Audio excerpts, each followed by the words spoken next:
My name is Birke Baehr, and I'm 11 years old. I came here today to talk about what's wrong with our food system. First of all, I would like to say that I'm really amazed at how easily kids are led to believe all the marketing and advertising on TV, at public schools, and pretty much everywhere else you look. It seems to me like corporations are always trying to get kids, like me, to get their parents to buy stuff that really isn't good for us or the planet. Little kids especially are attracted by colorful packaging and plastic toys. I must admit, I used to be one of them. I also used to think that all of our food came from these happy little farms where pigs rolled in mud and cows grazed on grass all day. What I discovered was this is not true. I began to look into this stuff on the internet, in books, and in documentary films, in my travels with my family. I discovered the dark side of the industrialized food system. First, there's genetically engineered seeds and organisms.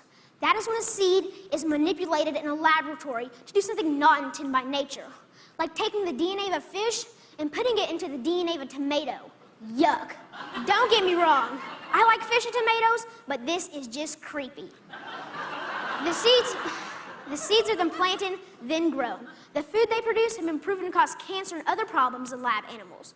And people have been eating food produced this way since the 1990s, and most folks don't even know they exist. Did you know rats that genetically engineered corn had developed signs of liver and kidney toxicity?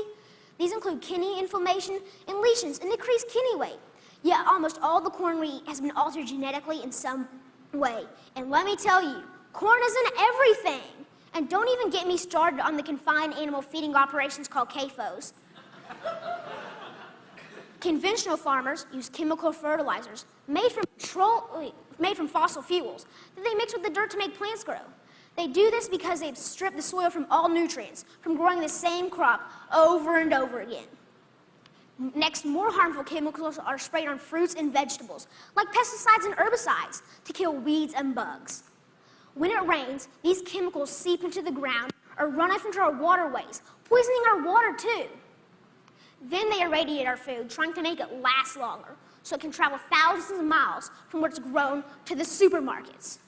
So I ask myself, how can I change? How can I change these things? This is what I found out.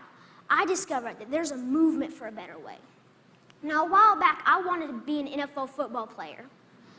I decided that I'd rather be an organic farmer instead. That way,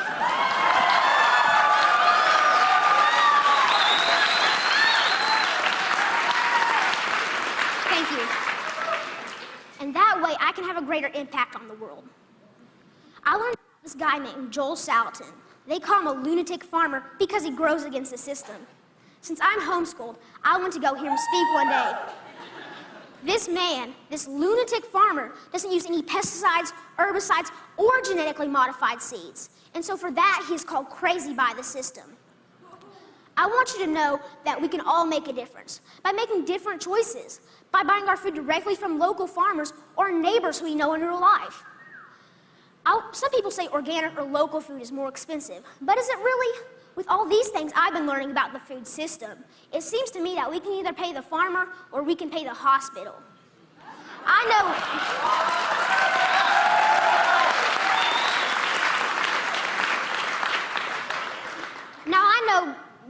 know definitely which one I would choose. I want you to know that there are farmers out there, like Bill Keener and Sequatchie Coast Farms in Tennessee, whose cows do eat grass and whose pigs do roll in the mud, just like I thought.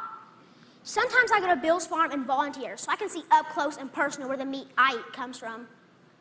I want you to know that I believe kids will eat fresh vegetables and good food if they know more about it and where it really comes from. I want you to know that there are farmers markets in every community popping up. I want you to know that me and my brother and sister actually like eating baked kale chips. I try to share this everywhere I go. Not too long ago, my uncle said that he offered my 6-year-old cousin cereal. He asked if he wanted organic toasted O's or the sugar-coated flakes. You know, the one with the big striped cartoon character on the front.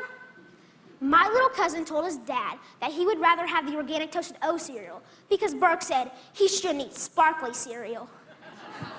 And that, my friends, is how we can make a difference, one kid at a time. So next time you're at the grocery store, think local. Choose organic, know your farmer, and know your food. Thank you.